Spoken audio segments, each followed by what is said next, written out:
Sometimes it's a little fun. Hi, everyone. I hope that we are live.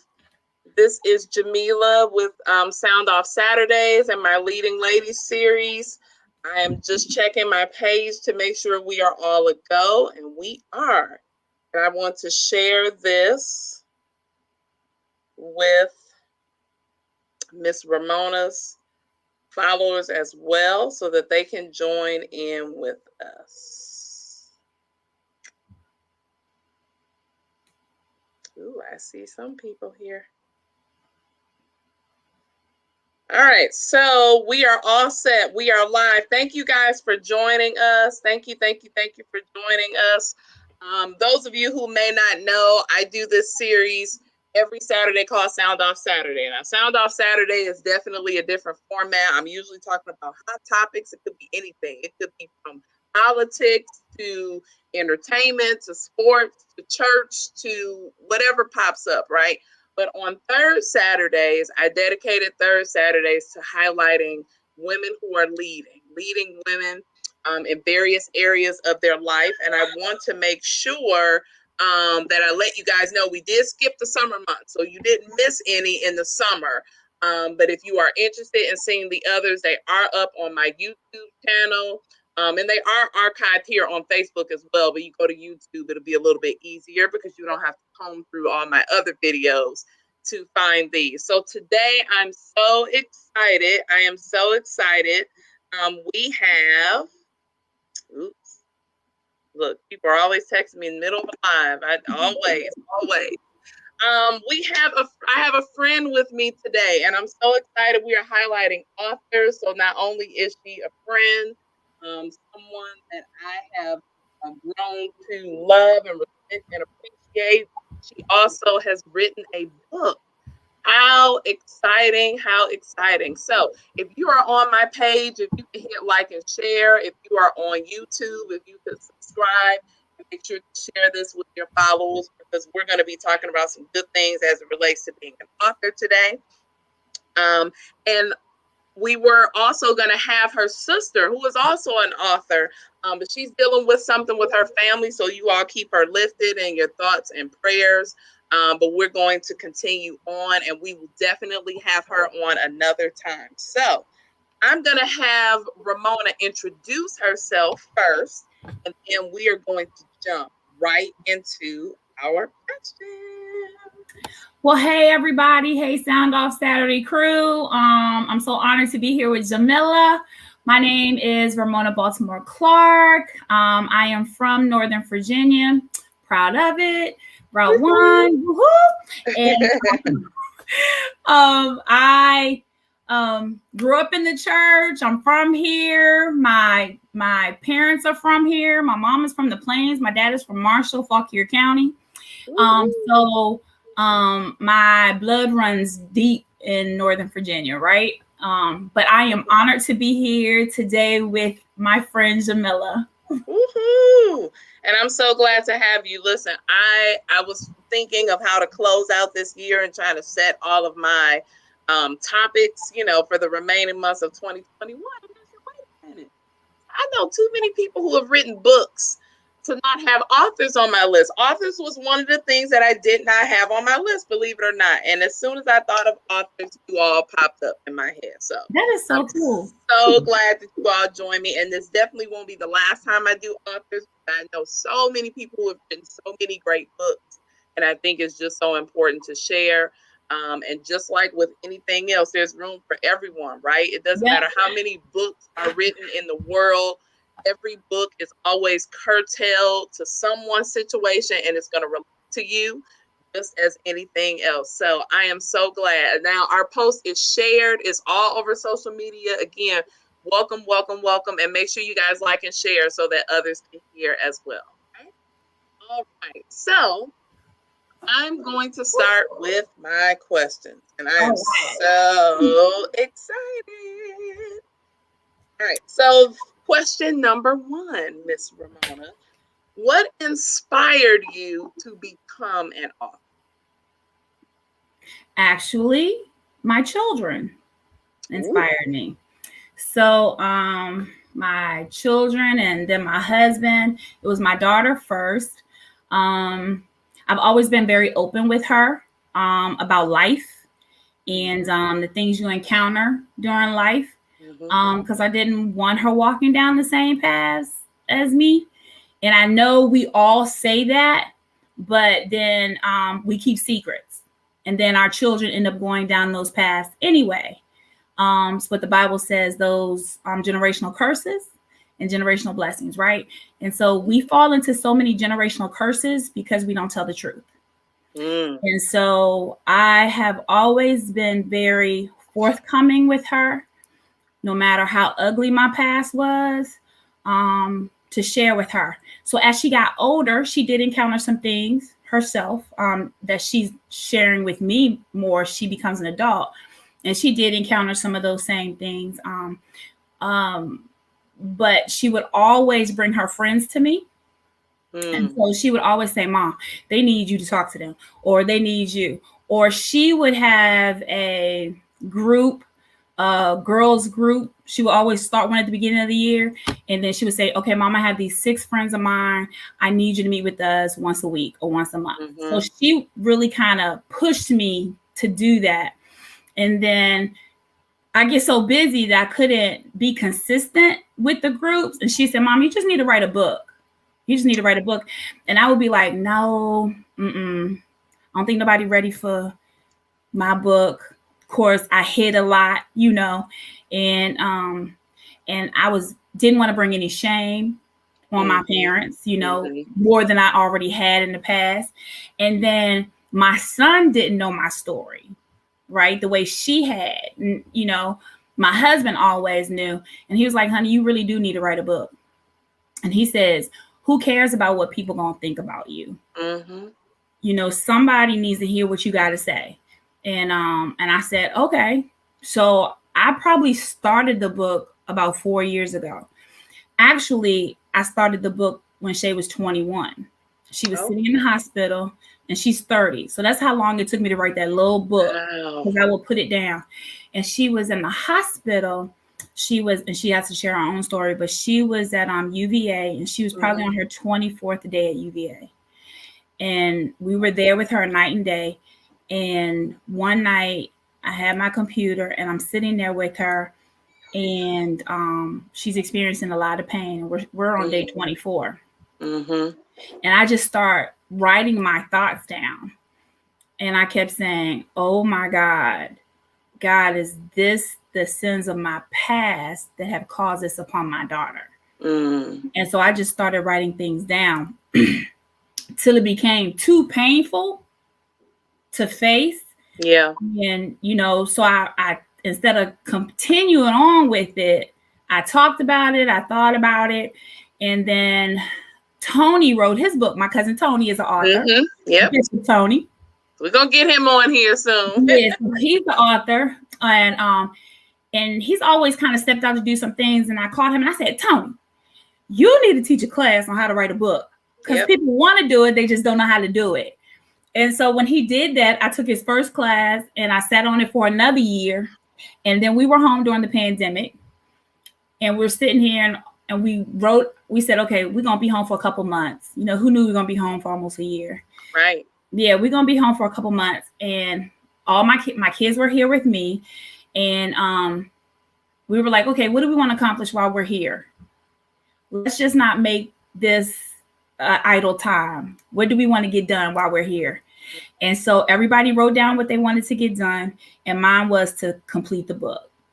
Wow. And that's what kind of forced me to complete the book, because now we're all in the house. We're not going anywhere. Although I'm the only one working all day, every day, because where I work. Right. Of course. And then at night, they were like, Mom, you started your book yet? Mom, you finished your book yet? Mom, you do that chapter yet? So they were holding me accountable. And my husband was like, honey, you didn't write no pages today. Yeah. So they held me accountable during the time that we were home. So which came the book. Yep. Awesome. Awesome. And you know what? I mean, well, spoiler alert, of course, I've already read the book for the people out here. But you can definitely tell when someone has really poured you know, when they've really poured their heart into a book and it was, you know, something they kind of wrote that was like more therapeutic for themselves as well, you know, like something that you needed to get out and needed to in another way. Because like you said, you were already kind of doing little things here and there with the groups and talking to different people and mentoring. As far as I've known, you always been mentoring people. You was mentoring people in the front office of school. You didn't even know it. You know, people walking around like, oh, Ramona said something to me today, and, you know, motivating and encouraging. But definitely once you finally just kind of sit down and look at everything and you have a moment, and we all had beyond a moment in 2020, right? We, like you said, nobody thought we would be in the house for as long as we were. We thought that this was going to be a couple weeks here and there, and we were going to be right back in the swing of things. And right. it just gave all of us an opportunity to like stop and think about, okay, what do I need to get done while I'm here? There's something I have to do, some things I need to do, you know, that I've put off for this long, and now you're sitting and you're faced with it. Because what you know, what else? I know a lot of people were still working on the computer, but just the other things that we couldn't even do, that wouldn't even allow us to get busy. It's not like we were going and hanging out or doing anything else. It was like us, the computer, the couch, the bed, the kitchen. Yep, that's it. That was it. That was it. That was it. Yep. Awesome. All right, question number 2. Tell us a little bit about what your book is actually about. You kind of said it a little bit, but if you could just, without giving details, because we want people to look for your book by the time this is over so that they can buy it themselves, but give people just an idea of, you know, what the book is about overall, and anything else you want to share about it. Well, I am a PK kid. I'm a preacher's kid. And my children are now preacher's kids, which I really thought I would avoid that because I didn't want to marry a preacher.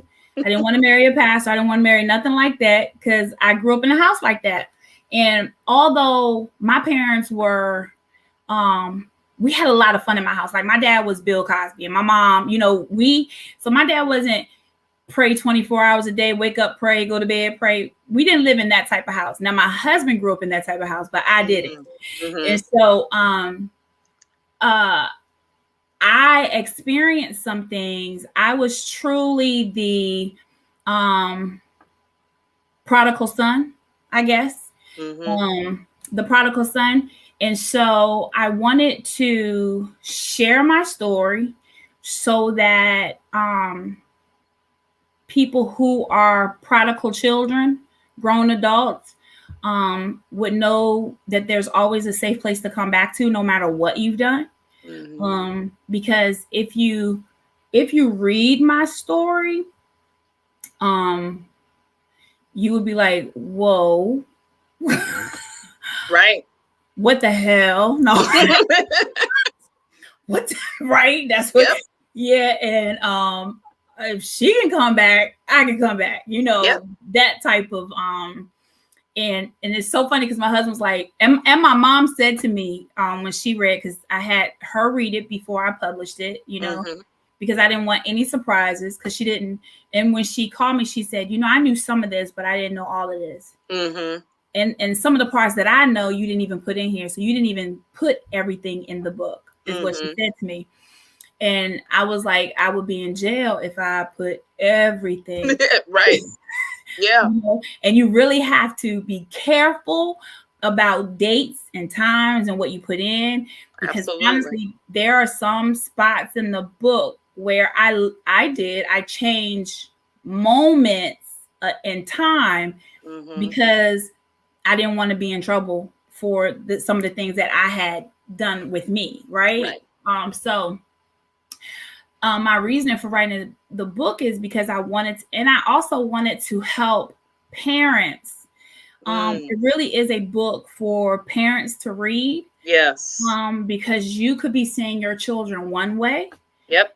And they're living a whole nother way. Yes. And so I wanted to bring some clarity, some understanding to those relationships.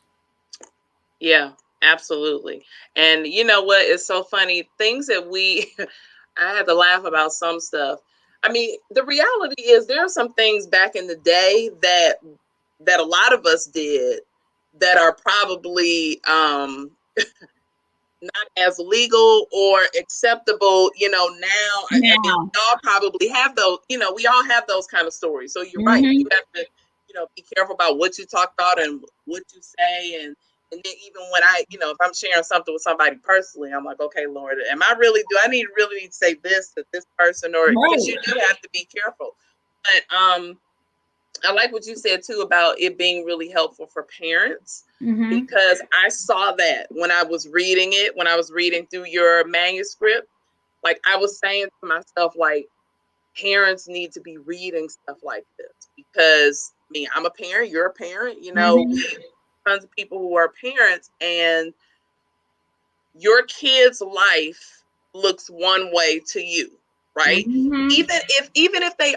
Even for people who do have open and transparent relationships, it still looks one way to you, but it may be totally different, or it may be a lot of other things that you're like, am I really ready to hear all that, or do I really want to go through all that? That's one of the reasons I really loved the show 13 Reasons Why on Netflix. I Mm-hmm. know I'm not trying to put a plug. I don't own none of that or whatever, but I know that show caught a lot of flack because of the things that the show revealed and everything. And a lot of parent groups are very much against it. But the reality is, you don't know that that's what your kids are dealing with at school. Right. I don't know. I mean, then you completely don't even know. You almost don't even know your child then. You don't. You know? And honestly, because Caleb just graduated from high school, Mm-hmm. but I found he has a very close friend group, right? So Mm-hmm. it's about 15 or 16 of them. They're very close. They've been together since freshman year. Good thing they've all stayed together, right? Mm-hmm. Very positive group of young men and women. And so now the parents have formed a group. And I found at home, Caleb is an introvert, right? Sometimes Mm-hmm. he comes out, sometimes, and I was a little afraid for him to go away. And it was the parents of the friend group who said, oh, Caleb got this. Yeah. And then one of the parents, I seen her in Harris Teeter the other day, and her son is at Boston. He's at Berkeley. Okay. And she had a hard time with him going to Berkeley. And she said he never really, and he's a musician, and he never really played for them at home. But I was like, oh my God, he plays beautifully over here. So sometimes your friends, the parents know see sides of your children than you see. Yep. And they're in your house. Yep. And we're very close to Caleb. Mm-hmm. But honestly, I kept him home this year to do Nova because I wasn't sure. Right. And he's a Black male, and and he's always been in advanced classes and things like that. But I just wasn't sure of letting him go. Right.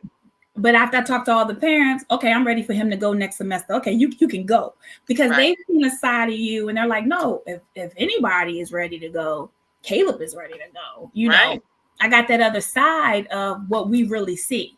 Yep. Now, I'm glad that was a good side of what we really, what we really see, and it wasn't something else.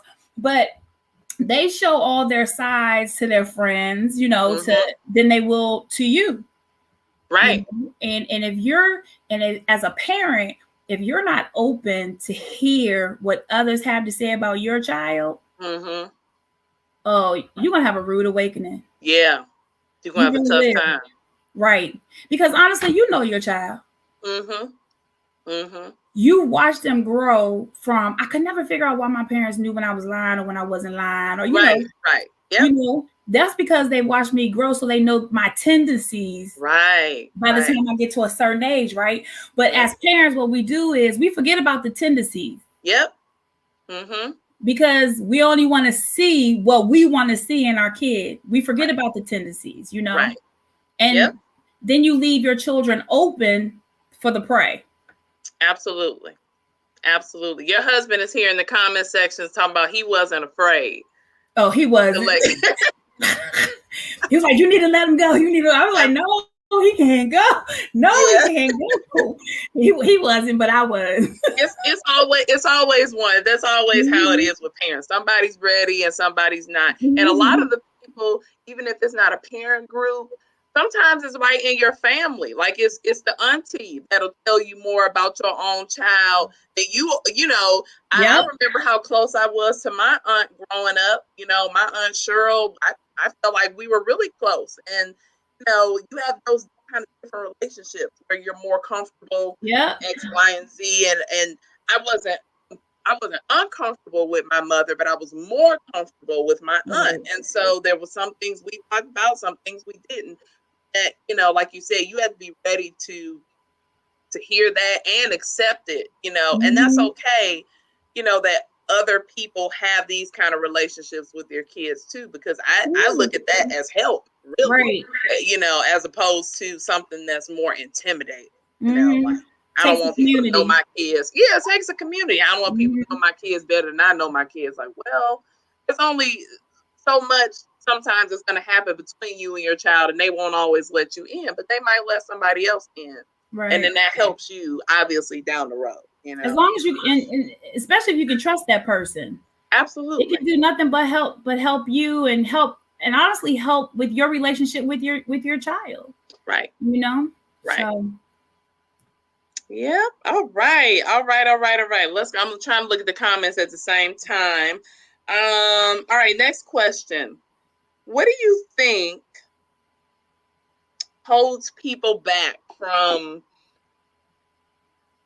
this is a two-part actually. So the question is, what do you think holds people back from becoming authors? But then I'm going to tag that on because your book is much more personal. What do you think holds people back from writing those kind of memoir, autobiography type of, you know, books? So I think what holds people back from becoming authors is that we don't know what to do, right? So you desire to do it, you just don't know what to do. Right. And you need a person in your life who's not afraid to share, who's not threatened by sharing. I think what we find a whole lot in our community, which is really sad, is that we're threatened by the next person. I don't ever want to be someone who is threatened by the next person. I always want to be one to share, or if I have it, you have it. But so many times you may feel that way and the person you're sharing with doesn't feel that way. They want to take what they can take. You know what I'm saying? For themselves. And it's sad. It's sad because honestly, I think that we're the only community of people that kind of do that, you know?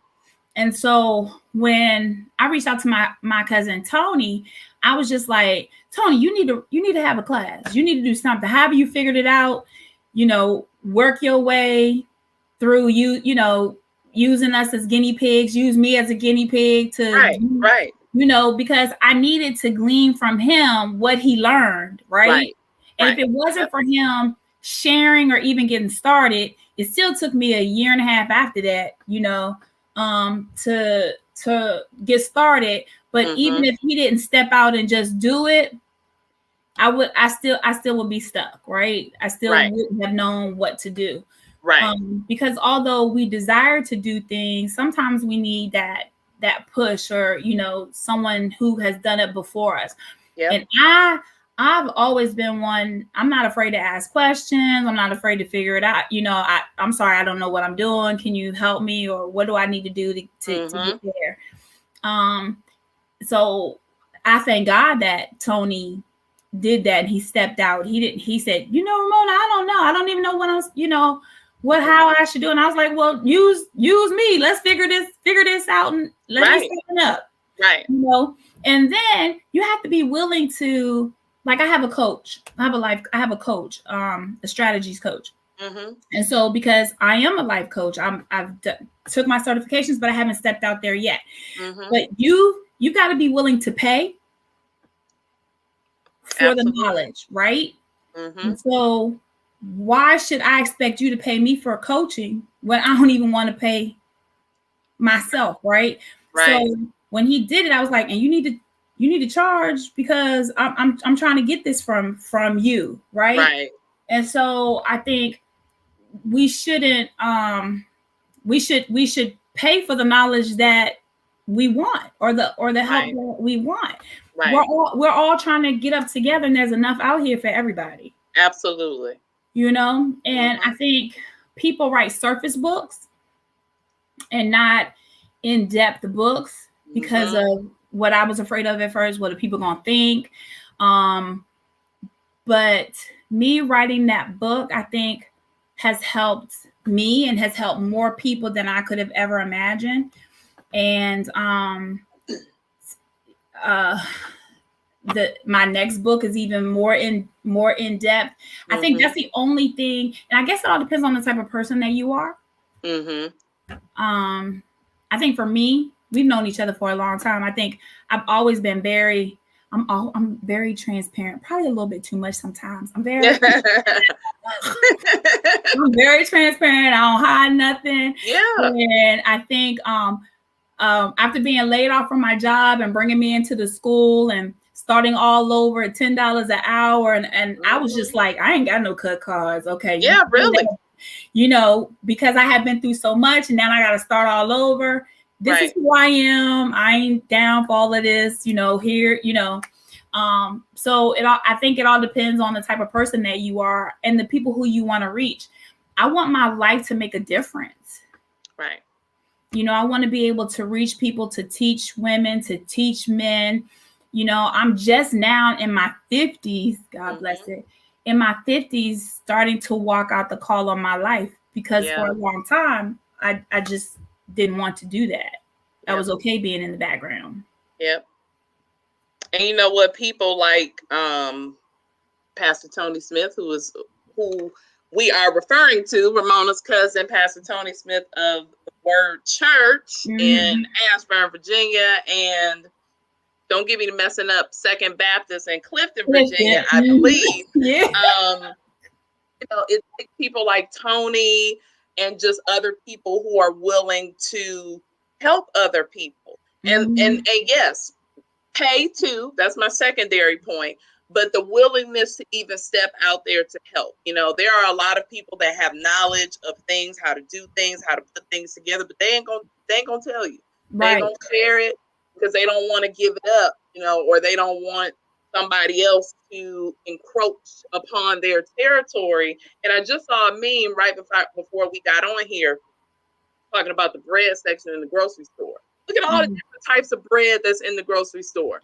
You know, Sara Lee ain't worried about Nature's Own. Nature's Own ain't worried about Wonder Bread. They all making bread. And we all buying different types of bread. You know, like at the end of the day, we don't say, well, I'm not going to buy bread anymore because there's too many different types. That's true. Find the one that we want. And I think that in relation to like t-shirt companies, every time I think about, oh, somebody started another t-shirt company, here I am clicking buy on the screen or you know, walking up to a vendor. So just the whole point that there's enough room and space for everybody. And we do have to do a better job in our community of uplifting and supporting each other. You know, we get enough of that from the outside of trying to put us out and down that we don't have to do that, and we shouldn't be doing that to each other.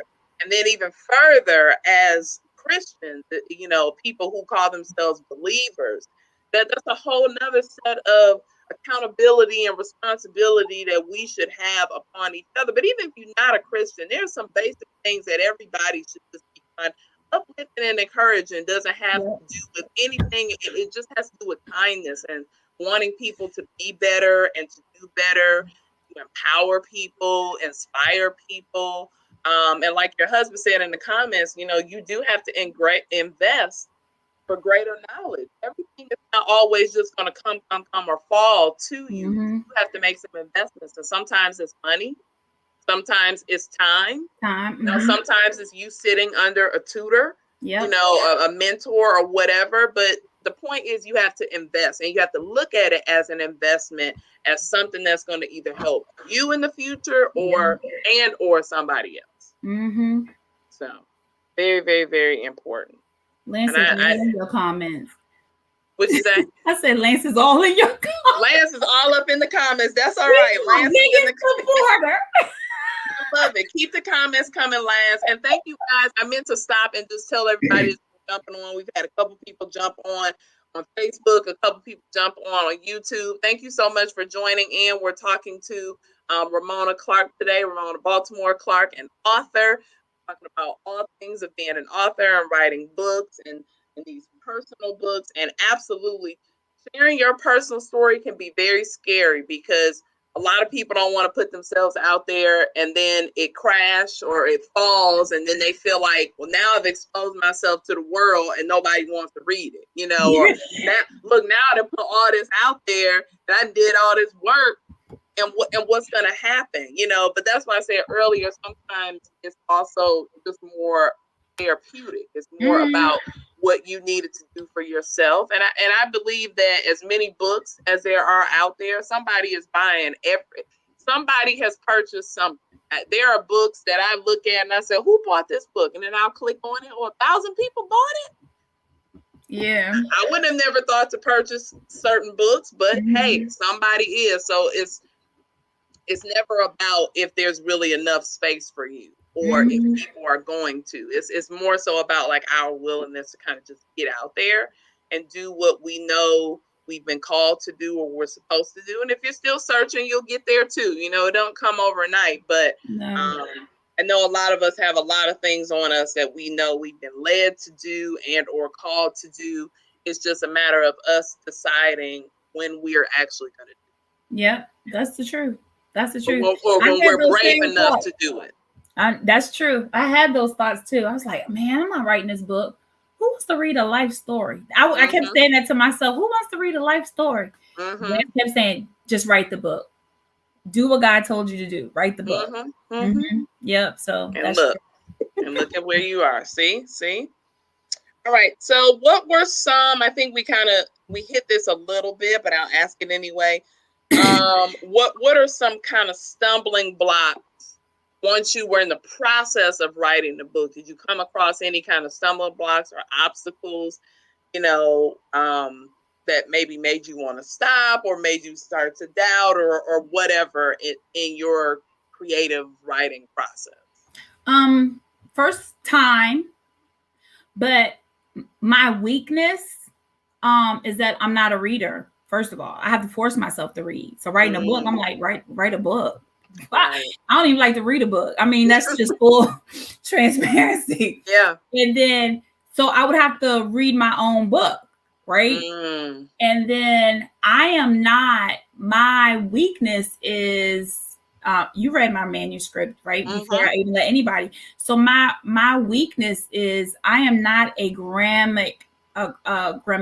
person at all. And spelling is probably the worst thing in my repertoire. It's at the bottom for me. And when I go on job interviews, I'm like, okay, I know this is a key part of the job, but I don't know how to spell.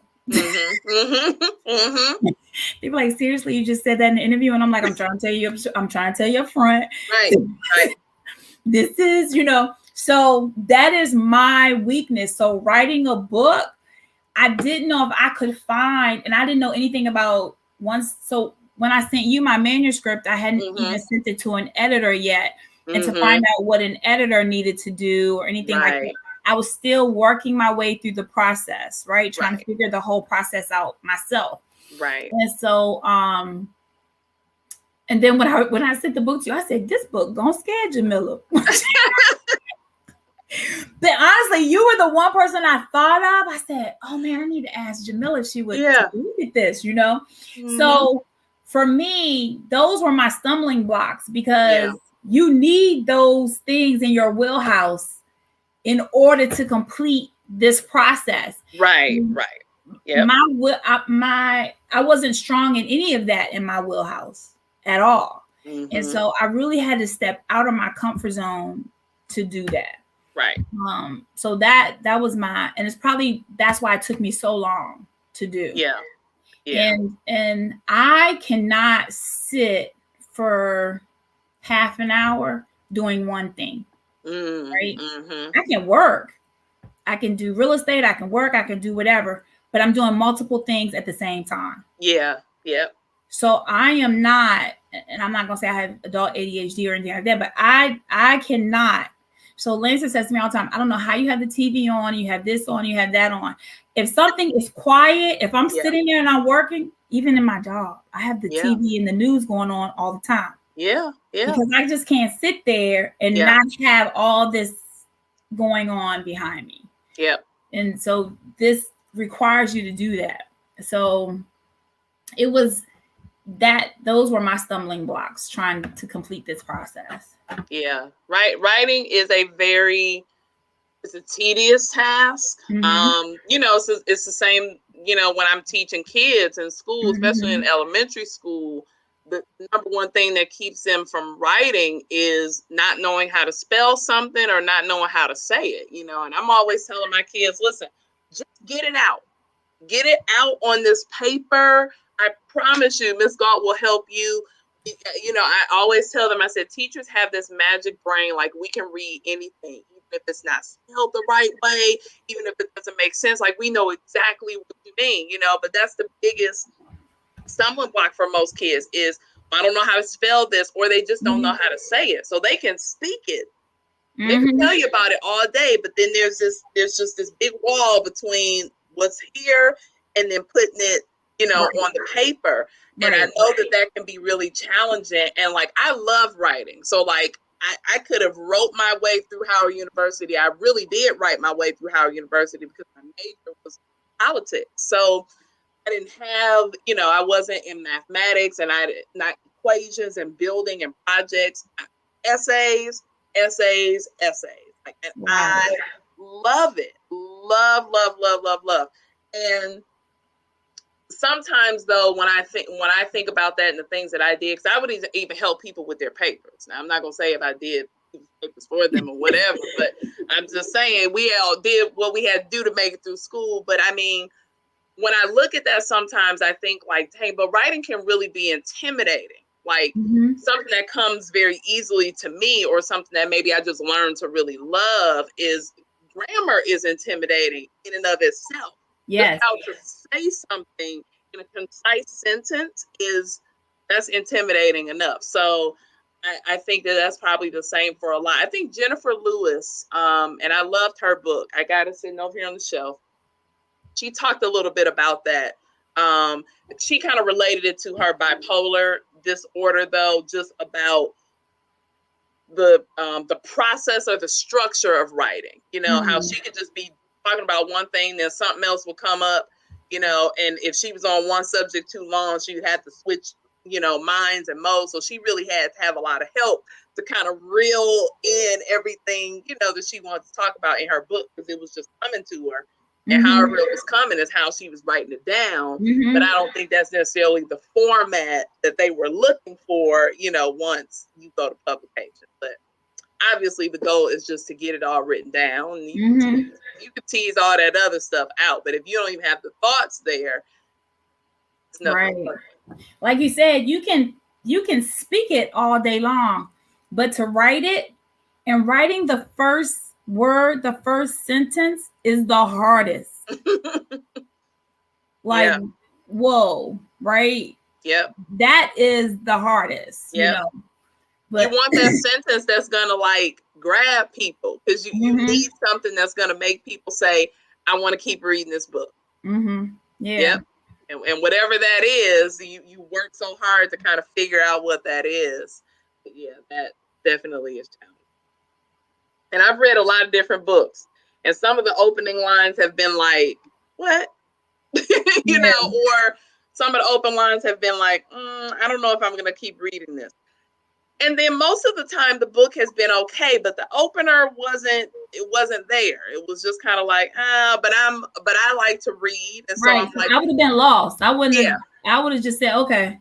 And put it away. Yeah. But I'm like, yeah. Going. You know, I would have been like, okay.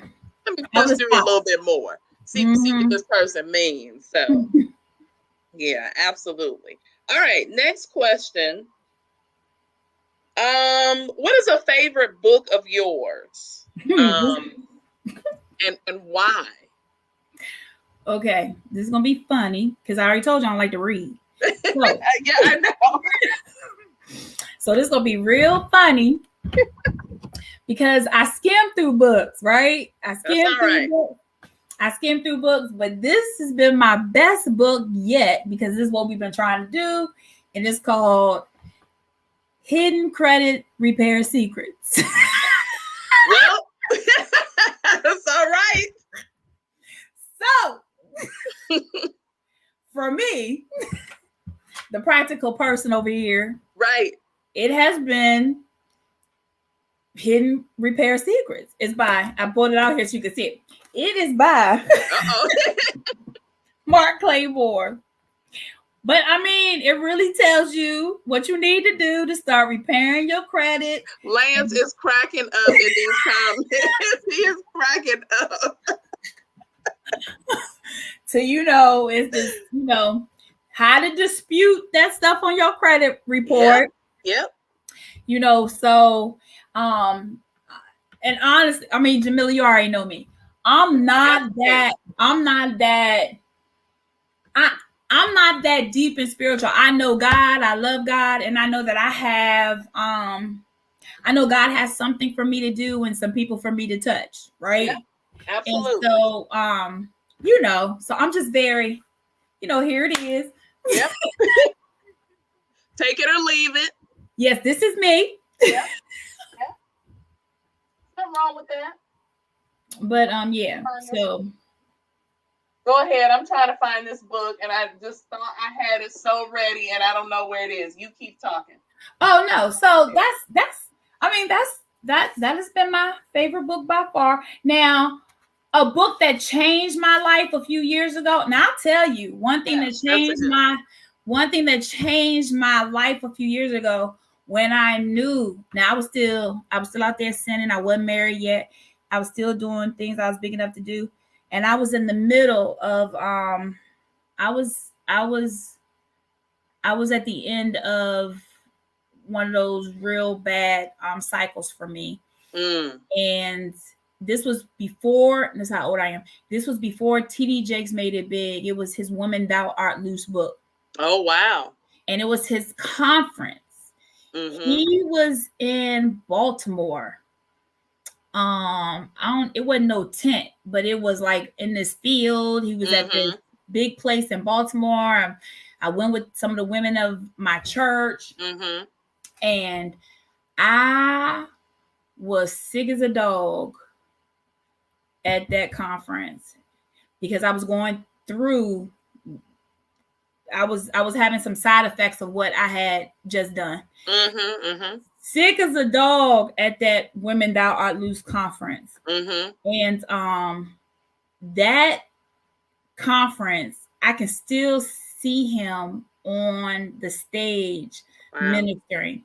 And I can remember him saying that his wife wasn't with him at the time because she was at home giving birth to one of their children. Okay. She wasn't with him. So he was, and then he started speaking. And then by the time we left that conference, I was sick as a dog during that weekend. And then that's when I said, okay, I got to get myself together or I'm going to kill myself. One of those moments at that conference when Women Thou Art Loose first came out. So that moment was a very pivotal moment for me when I was just like, oh, life has got to be better than what I'm doing. Right. Still going to church, but still doing whatever, right? Right. But hence the way I lived in my life. Yeah.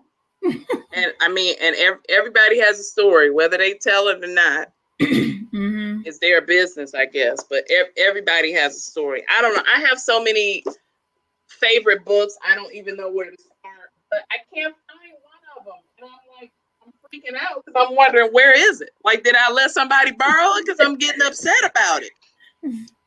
Jennifer Lewis's book, The Mother of Black Hollywood, is an amazing, amazing book. Really? And to hear it read in her voice is even better because her voice is oh my gosh. It's like she has one of the best, like just voices of like plays and things like that. very a very, very personal book, because she talked a lot about the beginning of the AIDS crisis in the 80s, because she had many, many, many, many friends who died. I mean, who were just sitting like this one day, you and me, and the next day they were black, blue, and purple with spots, and they died. You know, so I've never read anyone. I've never seen anyone kind of talk about it the way that she does. Very, very, very, very personal. So anyway, that's one of my favorite books. This one here, Taraji's Around the Way Girl. Oh yeah. This book is good. Once I, realized that I could get these books read to me, that was very helpful. Yeah, I might have to do that. Get them read to me. There you go. You need the audibles, because my problem is I love to read, but my problem is I got like 9 books open at one time. Oh yeah. That's my problem, because for me, I have to be in a certain mood to read certain books. And so I don't ever want to just be on one book, because I might not be in a Taraji mood. I might be in a Joyce Meyer mood or a T.D. Jakes mood. And so I need like 4 or 5 books open at once. And so it gets hard for me to finish them if I don't have like Audible or something in between where I can just plug it in my ears, kind of walk around the house. Yeah. And do some stuff at the same time. So that's another one of my favorites. I know I'm going to plug everybody today. This book right here is a hard read, White Fragility, related to racism and things. It's a tough book. But I did this with a study in Prince William County, actually. It's really good.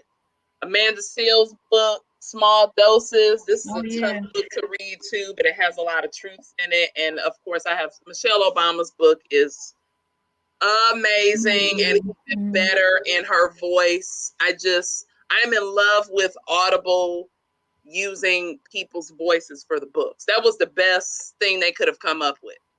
Instead of you kind of hearing that robot, when it reads something to you. You know how the Bible app does. Like I wish the Bible app we could have some different voices. Like I wish that they would let like some of our pastors and preachers that we know, a T.D. Jakes or anybody, like put their voice. Didn't he do one? A Bible app, T.D. Jakes? My first book that I heard on you're gonna think I'm crazy. My first book that I heard on Audible was Rich Dad Poor Dad. Oh yeah. That was the first one that I heard on Audible, but I need to do those. I never thought about doing those type of books. Yeah, it definitely helps because, like you said, especially if you're a person who likes to do multiple things, you can really get into it because it's almost like you're on the phone. It's almost like you're talking to somebody, and I got my earbuds in. I'm walking around. It's like the person's talking to me, but I'm still cooking, or I'm still, whatever it is I'm doing, I can still do it at the same time. All right, let's see. I think we are on the last question, Ramona, I believe. So yeah, this is the bonus question. So those of you who have seen this show before, I do a couple bonus questions. I give them bonus questions, but I only pick one to actually go over because it's supposed to be kind of funny and all of that. Oh boy, my phone is out of focus. There we go. So the 3 questions were, I'm gonna read all 3. Number 1 was, if you could write a risque book, what would be the title? That was the first one. The second one was, what TV figure had the biggest impact on you and your book or books? And the third one was, name a book that you read that was a bit overrated in your opinion. So you know me, I'm going with question number 1. It's the first question that came to me, and usually that's the best question. So if you could write a book with a risque title, what would it be? How to be cute and fluffy and swing from a pole. All right. Listen, let me tell you what I knew, audience. What I knew is that Regina nor Ramona was going to let me down on that question. I knew it. Because there are just some people that are just going to give it to you. Then there's other people that's going to try to plan it out so it's all PC. But I knew, I said, if I pick this question, Regina and Ramona are going to give me exactly what I want them to give me. So I'm picking the first one. Oh, Lord.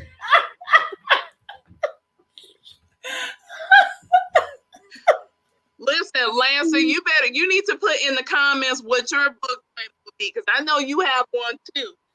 Not on here for us to see on the screen. I love it. I love it. I love it. I love it. And you know what? I think that I just want to share with everyone that's on here too. Ramona and I, we're in the church. We are, followers of Christ. We grew up in church. She's a PK. I'm not a PK, but my kids are PKs now because Corey is a pastor. And I am church through and through. I am a church girl through and through. Choir, church. That has been my whole life. My life, however, has always been a balance. I did not grow up in a household where, where religion was super dominant. Yeah. My parents threw, it is very, my parents threw spades and bid whist parties on the weekends. Yeah, that's the difference. That's the difference when you grow up in a church, when you grow up in a home. Now, we had a good home. The one thing I can say about my parents were what they lived in the pulpit is what we saw at home. So I think that's why we stayed. That's why when the Bible says that what is the scripture? Raise up a child. Lance gonna say, "Oh Lord," again. Raise a child up in the way it should go. Yeah, right. And they won't follow apart. Yep. Now, I believe that goes for people who live the same in the church and out the church, because your children see the same family. They see the same people, right? Where you have a mistake is when you have parents who live in one thing in the church and then they fussing and fighting at home. Those kids usually grow up and leave the church. They don't want to have nothing to do with it, right? Yep. And then you have, like me, I saw the same thing at home, at church, but home was church too. Oh yeah, absolutely. Church family, the church was family. Right. To this day, everybody who was in church with us when I was little, I call them aunt, uncle to this day. Now, ain't none of them related to me. Right. But everybody is aunt. Okay, you know the Mitchells down in Stafford by His Grace Ministries. Robin Mitchell, yeah. Okay, they're Shay's godparents, but they were Uncle Mitch and our friend and me, but we ain't related. Right. But they was in my church. Right. So those people, they were aunt and uncle, right? So when we had Thanksgiving, everybody came over for Thanksgiving. When we had Christmas, my parents did not separate church and home. Yeah. Now, when my dad got older and became sick, he would apologize because they did things different, that they shouldn't have done those things. He apologized to us later on. And that's when there becomes no balance. There's no balance. It's all church, sun up, sundown. It's all church. Right. I, like you, we try to raise our children. Well, I did at first. He can say, "Oh Lord," if he wants to. He was a little pretty churchy, right? But as he got older, we tried not to raise our children with just all church. Now, one thing he did stand for was, okay, if my children got something to do in this church service, I'm going to what they got to do. Yeah, absolutely. Church service. I'm not choosing church over my children, because as you get older, you understand that it's not about church. It's about the relationship with Christ, right? It's about the relationship with Christ, and then it's your family, and then it's your church. Absolutely. Where we were raised was your relationship in church was all one. Yeah. Right? It was all together. It was all together. And I know for Lancer, he got freed when his mom came to him and to because they grew up holiness. So there was no sports, no pants, no earrings. Right. He was a little more stricter than we were when his mom came to them and she apologized. Yeah. I remember when we first got married. I tell this story all the time. We first got married, and the next morning we woke up. Lance was ready to pray, and I said, "Pray." I'm not praying. And I know he was like, "Oh Lord, what I married." But now we in this almost 24 years deep, you know. Absolutely. You know, you have that balance. But I really wanted to raise my kids with some balance. I wanted Shay to go out. Right. I even asked this young girl at church. I knew she clubbed and I knew she partied. Mm-hmm. And I said to Lance, I'm gonna ask her to take Shay out. I mean, I need Shay to have an experience, but I need for her to be with somebody. He said it wasn't the next morning. Look, he's talking I need somebody who gonna kind of watch over her. Yeah. Let her do what she need to party, but she ain't gonna be drinking nothing. But that's gonna have her back. Yeah. Right, but somebody gonna have her back. We did that with her because, you know, I mean, I know where her sperm donor come from as well, you know, so I knew she was gonna desire some of that too, because you gotta know your children. That's right. That's right. You know, and if you walk around here and act like you don't know your kids because you taking them to church or they going to Sunday school, then you're in for a rude awakening. You really are. Absolutely. You really are. I do, and we've always prayed over our children. We've always covered them before they went out. Mm-hmm. But when they leave from under you, you know, it's in God's hands. It's in God's hands. And if they don't hear, and I tell you, this is the one thing that I tell parents all the time. And even when I'm mentoring some women who have some difficult relationships with their daughters or their children, the one thing I say to them is let your voice be the last voice your children hear at night. Even Caleb, I go into his room at night. Mm-hmm. He'd be like, "Mom, you know, I need my voice to be the last voice you hear when you go to sleep at night." Yep. I really do. Because the enemy would want to play with you in your sleep, will want to cast those, you know, those dark. And I need you to know that you were fearfully and wonderfully made. Right. You're the best thing that's ever happened. Right. You know, you have been destined to do great things. Yeah. You say to Caleb all the time, Caleb don't want to have nothing to do with preaching, singing, testifying. He don't have nothing to do with church. Yeah. He'll go. But he'll that's for y'all. That's for y'all. That's for y'all. Okay, he'll go. But bruh, you ain't got. I'm not gonna shove it down your throat. I'm not gonna. Right. We know what prayer is, right? Right. You know, and so and then it's good to hear when somebody says, "Well, you know, Caleb prayed for my son." Now Caleb never tell us that. Yeah, exactly. You know, but he did. Now but Shay he did is a prayer, but he did. But Shay is a prayer warrior. So I would say to anybody, let your voice be the loudest voice and the last voice they hear every night. I don't care how old they are, you know, and that there is a open, safe place for them to come and talk. Absolutely.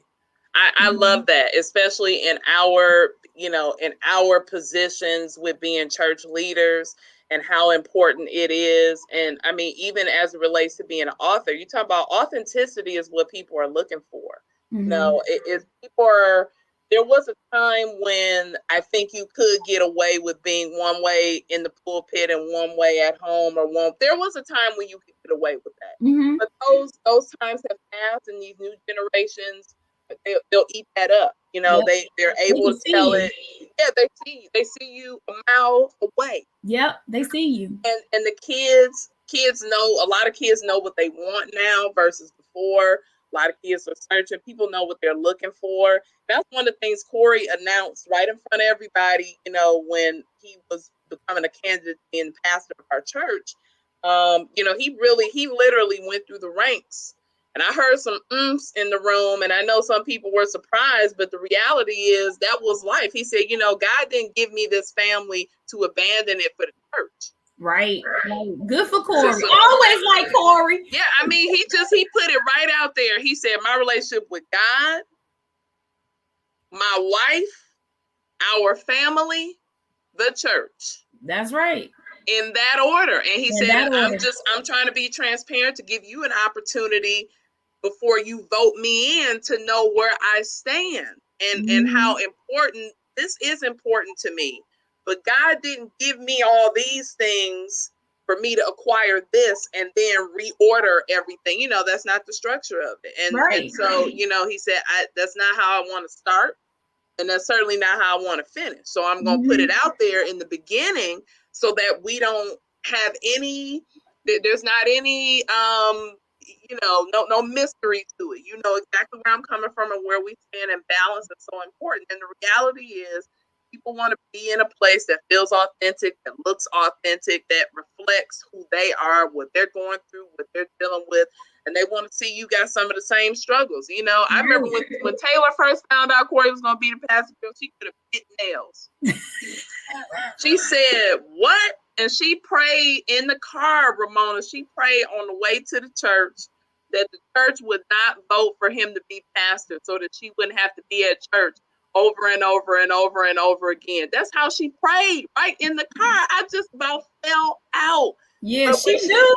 But when she said that, I said, see, but this is why we have to be intentional, right? What we do and balance, because in her mind already, she's thinking that now all of a sudden we're going to be at church, you know, 24 hours a day, 7 days a week. And that's not something that she wants, even at her young age, you know, so that made us very, it just put us on alert to realize, you know, how the kids are looking to us and how we're going to make this work and how we're going to balance it and how we're going to show them, you know, what's important. And like Lance said, the ultimate thing is your relationship with God. Yeah. The church itself, the building itself, those things will come and will go. You may move, you may shift, may not always be in this position, but your relationship with God's going to carry you, whether you at our university, whether you in South Africa, whether you in Jamaica. That's the thing that's going to be the constant, and it's going to be the thing that's going to help you anyway, you know, more so than where you are. You know? I'm telling you, the most important thing that y'all could do for your family is when y'all heard her, she knew that y'all were intentional about paying attention to her needs, right? Yep. And her desires. That will carry her for a long time. Absolutely. So, you know, and it's so good because I know you got 3 girls. We only had Shay. And it's important. Girl, I'm telling you. Just pray for me. If somebody gonna have to write me some prescriptions or something in about 2 years, or not, maybe next year, because it'll be 13 in December. And you know what? I'm gonna tell you what we did with Shay. She on here now, and I see. Hey. Be very intentional. Lance had dated her and would leave notes in her lunchbox or a rose on her bed or on her dresser. Or so couldn't no young buck, you know, run up to her and say some things. Right. And, you know, I didn't get that. Right. And so sometimes when you don't get that, you kind of look for that. Right. Right. So couldn't no young buck run up to her and kind of, because she already seen that. Yep. Oh, you got to come different. Yeah. You know, you got to come better than that. Right. Was the thing. So I would, you know, it's just those little things that could really change our children around. Absolutely. And, my hope, my desire, my prayer is that my book will teach parents and give you the signs to look for, and that you will open up the conversation.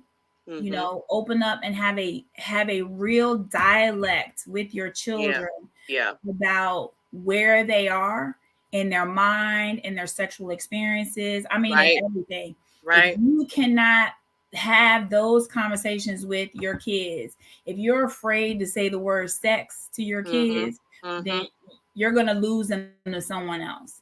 Absolutely. And those were some of the things that we just didn't talk about. Yeah. Those things weren't talked about. They weren't mentioned. Right. And so, which did a disservice for me. And so having those real conversations with your children will be what saves their lives. Absolutely. Really, Absolutely. That was like the perfect closure. That was like the perfect like closing statement. I want you, before we go, to tell people where they can purchase your book, the title of your book. You all heard that she shared it's a great read for parents. We all need to see our kids from different lenses, and sometimes it's through auntie or the next door neighbor or whomever that may be able to share some things with your kids that you may not know. And it is also important for all of us to realize that our story is meant for somebody. Even if sometimes we are afraid to share because of shame, because of whatever. But it's in us, and it's our story for a reason. And we just don't have enough time in life to experience everything, right? And so a lot of what we learn is through other people's experiences, through them putting it in a book, through mentorship, through whatever. Had it not been for those kind of things, some of us, maybe would have made some mistakes, but then we read and was like, oh, wait a minute, I was almost getting ready to do that, but look at what she said here in this book, and so now that will be the thing maybe to stop me from going forward. So let people know where they can get your book, Ramona. Well, you can 2 ways. The first way I prefer that you get my book is my website is ramonabaltimoreclark.org. And my book is called, can you see this? Yes. How Did I Get Here? A Preacher's Daughter Story. And it is in the book, there are journal entries that you can make. And so it's some enlightening, it's some journal entries to kind of open up your mind and your heart to what's really going on inside of you while you're reading this book. So it is kind of a self-reflection as well. I believe this book will change your life or someone that you know or your child's life. And it will open up the dialogue. It will make it very easy to open up the dialogue for you to have with your children. And so you can go to the website to get that book. Say that website one more time, Ramona. It's my name, RamonaBaltimoreClark.org. And the title again is How Did I Get Here? There we go. A Preacher's Daughter Story.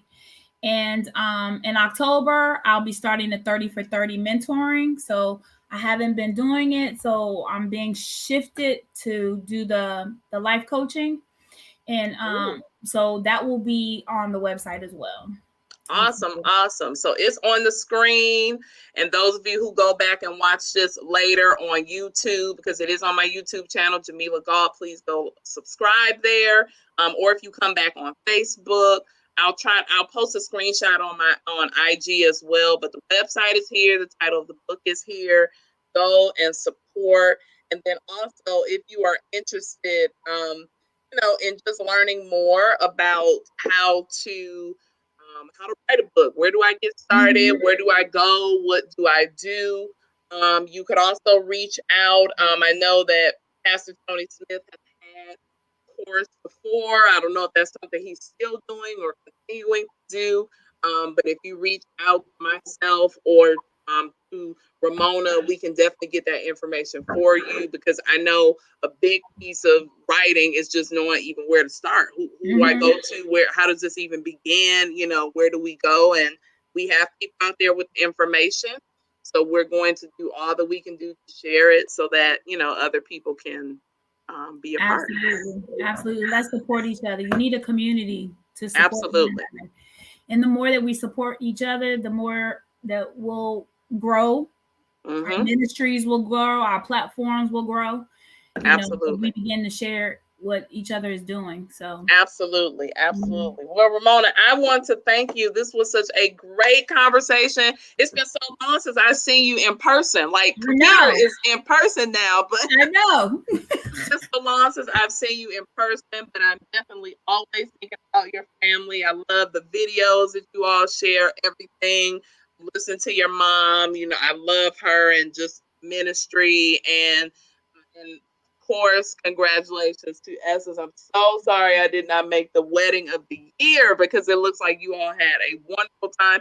You celebrated a year anniversary. Yeah, so congratulations. A whole year. Time goes by fast. It goes by so fast. Caleb is in college, honey. I remember when Caleb was walking around Mullen, elementary school, third grade, third grade, college. I can't. Yep. So thank you again. I appreciate you joining. Any last words, anything you want to share before we leave? I just really appreciate you and opening up your platform for me to be able to share and, to share with people. The more that we get it out there, the more lives that it can touch. So I really do appreciate you allowing me to share. And I miss you and Corey. We got to get down to the church. I mean, gosh, I remember you were pregnant with Trinity. I know. Yeah. we gotta get together. I know, and I've been trying to get you to come to high school. Girl, everybody's trying to drag me all over the place. I will say this. I am definitely, last year let me know, or maybe 2 years ago, honestly, that I needed to make a shift and I needed to do something. But part of my issue is comfortability, and I know I have to work on that. I'm not always crazy about changing or doing things that I'm uncomfortable with because even when I did my TED Talk, I almost broke down, had a whole anxiety attack and everything because that was just so different and so hard. It was hard. Oh my gosh, it was so hard. And people are like, yeah, but you're a preacher. I'm like, yeah, but the TEDx stage is nothing like being a preacher.